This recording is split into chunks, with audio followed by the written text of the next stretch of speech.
ॐ जननीं शारदां देवीं रामकृष्णं जगद्गुरुं पादपद्मे तयोश्रित्वा प्रणमामि मुहुर्मुहुः।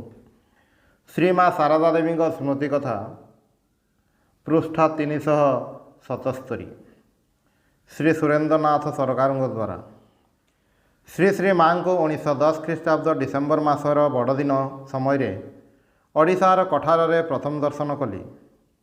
मो सांगरे हेमंत मित्र और वीरेन्द्र मजुमदार नामक आहरी दुई जन भक्त शिलंगरू आसिथिले। कठार से रामकृष्ण बाबू, स्वामी धीरानंद, स्वामी अचलानंद, स्वामी आत्मानंद और श्री श्री नाग महाशय भक्त श्रीयुक्त हरप्रसन्न मजुमदार प्रभृति थिले। आमे माने किछि कमला और महू प्रभृति नहीं जाइथिलु। दिन प्राय गोटाए बेले पहुँचलु। जिनिसपत्र रामकृष्ण बाबू श्री श्री माँ पाखरे पहुँचाई देले। गाधई सारिया परे आम मानू खाइबा डकाला। इतिमध्य उपस्थित सन्यासी माने परस्पर कुहाकुही हेबाकु लागिले। जेतेबेले एते दूररू आछंती माँ को दर्शन करने को देवाकू ही हेब, तेबे बेसी कथबार्ता करिवार सुविधा हेब नाही। ताहा बीरेन बाबू शुणी मते कहिले। मु तांकु कहिली, माँकर जहाँ इच्छा ताहा ही हेब, भय कौन। समस्ते खाइबाकू गले। मु रामकृष्ण बाबू को कहली, माँ को दर्शन न करी आमे किछि खाइबु नाही। रामकृष्ण बाबू श्री श्री माँ को से कथा जणाइले एवं आम मानकर दर्शनर अनुमति नहीं आसिले। घर भितर प्रवेश करी देखिली माँ बारंडारे रीतिमत अढ़णा देई चादर घड़ई होई बसिछंती। पाखक गला मात्रे गलाप माँ कहिले, पिला लोक गो पिला लोक, माँ केउठी शिलंग आउ केउठी कठार, तुमको देखिया 7 समुद्र 13 नदी पार हो आछंती। ए कथा सुनी माँ अढ़णा आड़े मुंड उपर को उठाइबारु माँगर श्रीमूर्ति भल भाव देखिबार सुविधा है। सही दिनरू माँ आउ केबे मते देखी अढ़णा पकांती नाही। साष्टांग प्रणाम करी मने मने शरणागत शरणागत यही कथा कहिली। माँ मोर मुंडरे हाथ दे आशीर्वाद कले भक्ति लाभ हेउ।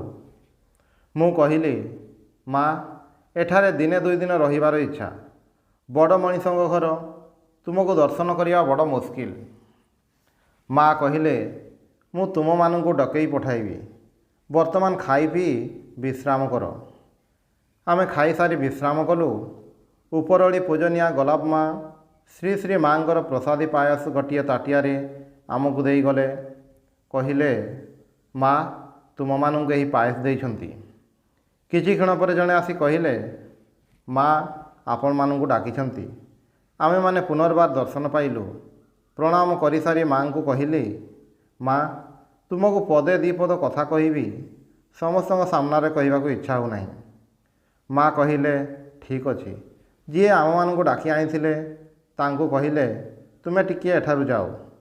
से माँ को कथा अनुजाई बाहर को चलीगले। मु एथिपूर्वर स्वप्न श्री श्री ठाकुर श्री श्री माँ को दर्शन आदि करी से ही सब कथा कहली। माँ से सब कथा शुणी कहले, ठीक देखिछ। अपर भक्त 2टी संबंध में माँ पचारिले, एमानंकर कौन इच्छा। मु कहली, माँ तुम पाखक आसिछंती दीक्षा पाई, एबे तुमर जहाँ इच्छा। माँ कहले, बेस काली सकाळे स्नान करी आस। मु कहली, माँ ठाकुरे तुमर पादपद्म पूजा करथिले, आम मानकर मध्य इच्छा पुष्पांजलि देई तुमर पादपद्म पूजा करिबु। माँ कहिले, अच्छा ताहा ही हेबो। मु पचारिली, फूल केउठी पाइबु। माँ कहिले, एमाने जोगाड़ करदेबे। आमे प्रणाम करी बाहर घर को आसिलु। श्री श्री माँ मते पचारिथिले, एमानंकर कौन इच्छा, किंतु मो निज संबंध रे कौनसी कथा उठाइले नाही। माँ को पाखरु चली आसिबा परे मोर टिके चिंता हैला। भाविली, माँकर जहाँ इच्छा ताहा ही हेबो, मु निजे कहिबी नाही। ता परदिन आमे माने स्नान करी पुष्पादि सह प्रस्तुत हेलु। आदेश हैला, जणे जणे करी आस। मु ही प्रथमे गली। माँ को देखी मने हैला पूजादि शेष करी बसिछंती। मु प्रवेश करिवारु कहिले, ठाकुरे तुमको जहाँ देइछंती ताहा तुमे करिवो, मु मध्य तुमको किछि देउछि। यह कही महामंत्र देले। परे श्री पादपद्म पूजा कली। ମା ଛିଡ଼ା ହୋଇ ପୂଜା ଗ୍ରହଣ କଲେ। ମୁଁ କହିଲି, ମା, ମୁଁ ତ ମନ୍ତ୍ରତନ୍ତ୍ର କିଛି ହିଁ ଜାଣେ ନାହିଁ। ମା କହିଲେ, ସେମିତି ହିଁ ଦିଅ। ମୁଁ ଜୟ ମା କହି ପାଦପଦ୍ମରେ ପୁଷ୍ପାଞ୍ଜଳି ଦେଲି। ଗୋଟିଏ ଦୁଦୁରା ଫୁଲ ଥିଲା। ମା କହିଲେ, ସେ ଫୁଲଟିକୁ ଦିଅ ନାହିଁ, ତାହା ଶିବଙ୍କ ପୂଜାରେ ଲାଗେ। ମାଙ୍କ ପାଇଁ ଲୁଗା ନେଇ ଯାଇଥିଲି। ସେହି ଲୁଗା ଓ ଗୋଟିଏ ଟଙ୍କା ମଧ୍ୟ ଦେଲି। ଟଙ୍କା ଦେବାରୁ ମା କହିଲେ, ତୁମର ତ ଖୁବ୍ ଅଭାବ, ପୁଣି ଟଙ୍କା କାହିଁକି? ସାଂସାରିକ ଅଭାବ ସମ୍ବନ୍ଧରେ ତ କୌଣସି କଥା ହିଁ ହୋଇନାହିଁ, ଅଥଚ ଦେଖିଲି ମା ସବୁ ଜାଣିଛନ୍ତି। ମୁଁ କହିଲି, ଇଏ ତ ତୁମରି ଟଙ୍କା, ତୁମକୁ ହିଁ ଦିଆହେଉଛି। ଆମମାନଙ୍କର ପରିଶ୍ରମ ଦ୍ୱାରା ଯାହା କିଛି ଆସୁଛି, ସେଥିରୁ ସାମାନ୍ୟ ମଧ୍ୟ ଯଦି ତୁମ ସେବାରେ ଲାଗେ, ଆମେ ନିଜକୁ ଧନ୍ୟ ମନେ କରିବୁ। ମା କହିଲେ, ଆହା, କି ଟାଣ ଗୋ, କି ଟାଣ। ମୁଁ କହିଲି, ମା, ତୁମକୁ ଭକ୍ତମାନେ ସାକ୍ଷାତ କାଳୀ, ଆଦ୍ୟାଶକ୍ତି, ଭଗବତୀ ଏସବୁ କହନ୍ତି। ଗୀତାରେ ଅଛି, ଅସିତ, ଦେବଳ, ବ୍ୟାସ ପ୍ରଭୃତି ମୁନିମାନେ ଶ୍ରୀକୃଷ୍ଣଙ୍କୁ ସାକ୍ଷାତ ନାରାୟଣ କହିଥିଲେ। ସ୍ୱୟଂ ସେ ମଧ୍ୟ ଅର୍ଜୁନଙ୍କୁ ଏକଥା କହିଥିଲେ। ଏହି ସ୍ୱୟଂ କହିବାରୁ ସେ କଥା ଆହୁରି ଗୁରୁତ୍ୱପୂର୍ଣ୍ଣ ହୋଇଛି। ତୁମ କଥା ଯାହା ଶୁଣିଛି ତାହା ମୁଁ ବିଶ୍ୱାସ କରେ। ତେବେ ତୁମେ ସ୍ୱୟଂ ଯଦି ସେହି କଥା କୁହ, ତାହେଲେ ଆଉ କୌଣସି ସନ୍ଦେହ ରହିବ ନାହିଁ। ତୁମ ନିଜ ମୁହଁରୁ ହିଁ ଶୁଣିବାକୁ ଚାହେଁ, ସେସବୁ କଥା ସତ୍ୟ କି ନୁହେଁ? ମା କହିଲେ, ହଁ, ସତ୍ୟ। ଏହାପରେ ଭବିଷ୍ୟତରେ ଆଉ କେବେ ମାଙ୍କ ସ୍ୱରୂପ ସମ୍ବନ୍ଧରେ ମୁଁ କୌଣସି ପ୍ରଶ୍ନ କରିନାହିଁ। ମୁଁ କହିଲି, ମା, ମୁଁ ଏହା ହିଁ ଚାହେଁ, ଯେପରି ତୁମକୁ ପ୍ରତ୍ୟକ୍ଷ ଦେଖୁଛି, କଥାବାର୍ତ୍ତା କରୁଛି, ସେପରି ହିଁ ଇଷ୍ଟଙ୍କୁ ଦର୍ଶନ, ସ୍ପର୍ଶନ, ଆଳାପ କରିପାରେ। ଏହି ଆଶୀର୍ବାଦ କର। ମା କହିଲେ, ହଁ, ତାହା ହିଁ ହେବ। ତା ପରଦିନ ବିଦାୟ ନେବା ସମୟରେ ଶ୍ରୀ ଶ୍ରୀ ମାଙ୍କୁ ପ୍ରଣାମ କରି ଉଠି ମାଙ୍କର ଅତି ପ୍ରସନ୍ନ ମୂର୍ତ୍ତି ଓ ହସ ହସ ମୁହଁ ଦେଖିଲି। ଗୋଲାପ ମା ମୋତେ କହିଲେ, ପୁରୀ ଧାମ ଦର୍ଶନ କରି ଯାଉନା। ମୁଁ କହିଲି, ଆଉ କ'ଣ ଦେଖିବି? ମାଙ୍କର ପାଦପଦ୍ମ ହିଁ ମୋ ପାଇଁ ଅନନ୍ତ କୋଟି ତୀର୍ଥ, ଆଉ କିଛି ଚାହେଁ ନାହିଁ। ମା ମୋ କଥା ଶୁଣି କହିଲେ, ଥାଉ ନା, ନ ଗଲେ ବା କ'ଣ ହେଲା, ଦରକାର ନାହିଁ।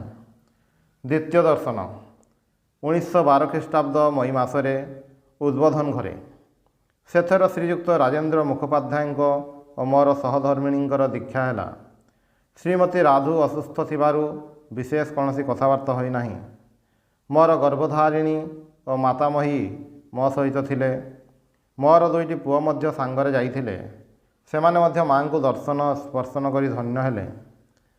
ଏହାର ପରଦର୍ଶନ ଜୟରାମବାଟିରେ 1913 ଖ୍ରୀଷ୍ଟାବ୍ଦରେ ଶ୍ରୀ ଶ୍ରୀ ମାଙ୍କର ଭ୍ରାତୃପୁତ୍ର ଭୂଦେବର ବିବାହର 3-4 ଦିନ ପୂର୍ବରୁ। ସେଥର କୋଆଲପଡ଼ା ମଠରେ ପହଞ୍ଚି ଶୁଣିଲି, ସମ୍ପ୍ରତି ଜଣେ ଭକ୍ତ ଦ୍ୱାରକାନାଥ ମଜୁମଦାର ଶ୍ରୀ ଶ୍ରୀ ମାଙ୍କୁ ଦର୍ଶନ କରି ଫେରିବା ବେଳେ ଉକ୍ତ ମଠରେ ଦେହ ରକ୍ଷା କରିଛନ୍ତି। କେଶବାନନ୍ଦଜୀ କହିଲେ, ବର୍ତ୍ତମାନ ଜୟରାମବାଟି ଯିବାକୁ ମାଙ୍କର ନିଷେଧ ଅଛି। ଖୁବ୍ ଗରମ ପଡ଼ିଛି। ବର୍ଷା ନହେଲେ କାହାରିକୁ ଯିବାକୁ ଦିଆହେବ ନାହିଁ। ଟିକିଏ ଚିନ୍ତିତ ହେଲି। ଏତେ ବାଟ ଆସିଛି, ମାଙ୍କର ନିଷେଧ ନ ମାନି କିପରି ଯିବି? ଆହାର ସାରି ବିଶ୍ରାମ କଲି। କିଛି କ୍ଷଣ ପରେ ହିଁ ମାଙ୍କ କୃପାରୁ ଭଲ ଅସରାଏ ବର୍ଷା ହୋଇଗଲା। ପରଦିନ ସକାଳେ ଜୟରାମବାଟି ଯାଇ ଶ୍ରୀ ଶ୍ରୀ ମାଙ୍କୁ ପ୍ରଣାମ କଲି। କୁଶଳ ଆଦି ପଚାରିବା ପରେ ମା କହିଲେ, ବାବା, କାଲି ଭଲ ବର୍ଷା ହୋଇଛି, ଆଜି ବେଶ ଟିକିଏ ଥଣ୍ଡା ଲାଗୁଛି। ପରଲୋକଗତ ଭକ୍ତଟିର କଥା ଉଠାଇ ମା କହିଲେ, ସାଧୁର ଯେଉଁ ପ୍ରକାର ମୃତ୍ୟୁ ସେପରି ତାହାର ହୋଇଛି। ମୁଁ ତାକୁ ଏବେ ବି ଦେଖୁଛି। ତେବେ ତାହାର ବୁଢ଼ା ବାପ ଅଛି, ତା ପାଇଁ କଷ୍ଟ ହୁଏ।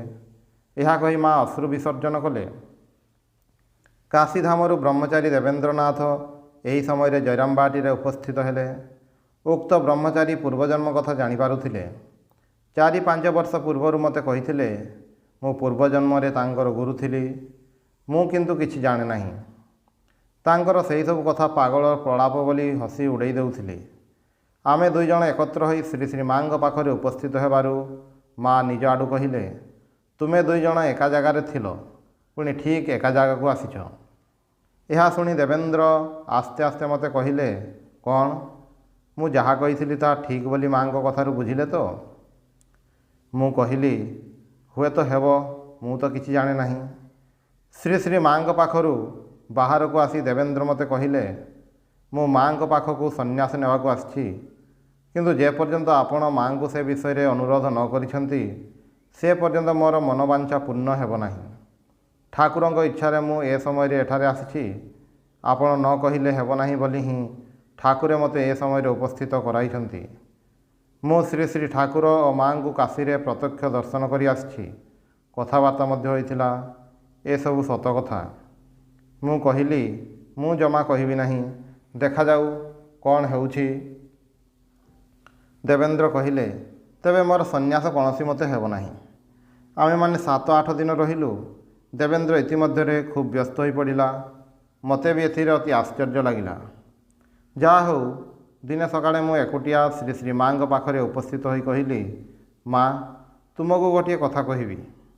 ମା ହସି କହିଲେ, ଆଚ୍ଛା ଟିକିଏ ପରେ ଆସ, ମୁଁ ଯେତେବେଳେ ପରିବା କାଟିବାକୁ ବସିବି ସେତେବେଳେ କହିବ। କିଛି କ୍ଷଣ ପରେ ମା ପରିବା କାଟିବାକୁ ବସିଲେ ଏବଂ ମୁଁ ଉପସ୍ଥିତ ହେବାରୁ କହିଲେ, ତୁମେ କ'ଣ କହିବ ଏବେ କୁହ। ମୁଁ କହିଲି, ତୁମେ ତ ସବୁ ଜାଣ। କାଶୀରେ ଦେବେନ୍ଦ୍ରକୁ ଦେଖା ଦେଇଛ, ଠାକୁରେ ମଧ୍ୟ ଦର୍ଶନ ଦେଇଛନ୍ତି। ବର୍ତ୍ତମାନ ତାହାର ଇଚ୍ଛା ସନ୍ନ୍ୟାସ ଗ୍ରହଣ କରିବ। ସେ ତ ଆଉ ସଂସାର କରିବ ନାହିଁ। ତେବେ ଦେଉନାହଁ କାହିଁକି? ତାହା ଶୁଣି ମା ଟିକିଏ ମୃଦୁ ହସି କହିଲେ, ସେ ଯଦି ସନ୍ନ୍ୟାସ ନିଏ ତେବେ କ'ଣ କାହାରି କିଛି କଷ୍ଟ ହେବ ନାହିଁ? ମୁଁ କହିଲି, ତା'ର ବାପ ମା କେହି ଜୀବିତ ନାହାନ୍ତି। ଜଣେ ବଡ଼ ଭାଇ ଅଛନ୍ତି, ସେ ବ୍ରାହ୍ମ ଏବଂ ଉପାର୍ଜନକ୍ଷମ। କାହାରି ଯେ କୌଣସି କଷ୍ଟ ହେବ ଏପରି ତ ଦେଖୁନାହିଁ। ମା କହିଲେ, ଆଚ୍ଛା ତେବେ ତ ହେବ। କଲପଡ଼ାରୁ ନୂଆ ଲୁଗା ଗେରୁଆ ରଙ୍ଗ କରି ଆଣିବ, କାଲି ହିଁ ହେବ। ମୁଁ ଆସି ଦେବେନ୍ଦ୍ରକୁ ସବୁ କହିଲି। ତାହା ଶୁଣି ଦେବେନ୍ଦ୍ରର ଖୁବ୍ ଆନନ୍ଦ। ସବୁ ଜିନିଷ ଯୋଗାଡ଼ କରାହେଲା। ତା ପରଦିନ ଶ୍ରୀ ଶ୍ରୀ ମାଆଙ୍କ ଘରେ ଶ୍ରୀ ଶ୍ରୀ ଠାକୁରଙ୍କ ମୂର୍ତ୍ତି ସମ୍ମୁଖରେ ରଖି ମା ପୂଜାଦି କଲେ ଏବଂ ଦେବେନ୍ଦ୍ରଙ୍କୁ ଗେରୁଆ ବସ୍ତ୍ର ଓ କୌପୀନ ଦେଇ ବାହାରକୁ ଯାଇ ପିନ୍ଧି ଆସିବାକୁ କହିଲେ। ମୁଁ ସେ ପର୍ଯ୍ୟନ୍ତ ମଧ୍ୟ ଶ୍ରୀ ଶ୍ରୀ ମାଆଙ୍କ ପାଖରେ ବସିଥିଲି। ମୋର ମନ୍ଦଭାଗ୍ୟ କଥା ଭାବୁଛି। ଏପରି ସମୟରେ ମା ଯେପରି ମୋର ମନର ଭାବ ବୁଝିପାରି ସ୍ନେହରେ କହିଲେ, ବାବା, ଠାକୁରଙ୍କ ପ୍ରସାଦୀ ସରବତ ପିଇବ? ମୁଁ କହିଲି, ହଁ ମା, ଦିଅ। ମା ସରବତ ନେଇ ନିଜେ ଟିକିଏ ପିଇ ସରବତର ଗ୍ଲାସଟି ସଯତ୍ନେ ମୋ ହାତକୁ ବଢ଼ାଇ ଦେଲେ। ମୁଁ ଶ୍ରୀ ଶ୍ରୀ ମାଆଙ୍କର ପ୍ରସାଦୀ ସରବତ ପାନ କରି ଧନ୍ୟ ହେଲି। ମନେ ହେଲା ଏହା ପାଖରେ ପୁଣି ସନ୍ନ୍ୟାସ କ'ଣ? ଏହା ଯେ ଦେବଦୁର୍ଲଭ। ଏକ ଆଶ୍ଚର୍ଯ୍ୟ ଭାବରେ ମୋ ହୃଦୟ ପୂର୍ଣ୍ଣ ହେଲା। ଦେବେନ୍ଦ୍ର ଗେରୁଆ ଲୁଗା ପିନ୍ଧି ମାଆଙ୍କୁ ପ୍ରଣାମ କରିବାକୁ ଆସିବାରୁ ମା ମୋତେ କହିଲେ, ଦେଖୁଛ ଯେପରି ଆଉ ଜଣେ କିଏ, ପୂର୍ବର ମଣିଷ ଆଉ ନାହିଁ। କାଳୀ ମାମୁଁ ଶ୍ରୀ ଶ୍ରୀ ମାଆଙ୍କର ମଝିଆ ଭାଇ ଭୂଦେବର ବାପା ଆସି ମୋତେ ଅନୁରୋଧ କରିବାକୁ ଲାଗିଲେ ମୁଁ ଯେପରି ଭୂଦେବର ବିବାହରେ ଯାଏ, କିନ୍ତୁ ମୋର ନିଜର ଇଚ୍ଛା ମୁଁ ମାଆଙ୍କ ପାଖରେ ହିଁ ରହେ। ମନ କଥା ବୁଝିପାରି ମା କହିଲେ, ନା, ତା'ର ଯିବାର କିଛି ଦରକାର ନାହିଁ, ସେ ଏଠାରେ ହିଁ ରହିବ। ଓଁ ନିରଞ୍ଜନମ୍ ନିତ୍ୟମନନ୍ତ ରୂପଂ ଭକ୍ତାନୁକମ୍ପାଧିତ ବିଗ୍ରହଂ ବୈ ଈଶାବତାରଂ ପରମେଶମିଡ୍ୟଂ तं ରାମକୃଷ୍ଣଂ ଶିରସା ନମାମି।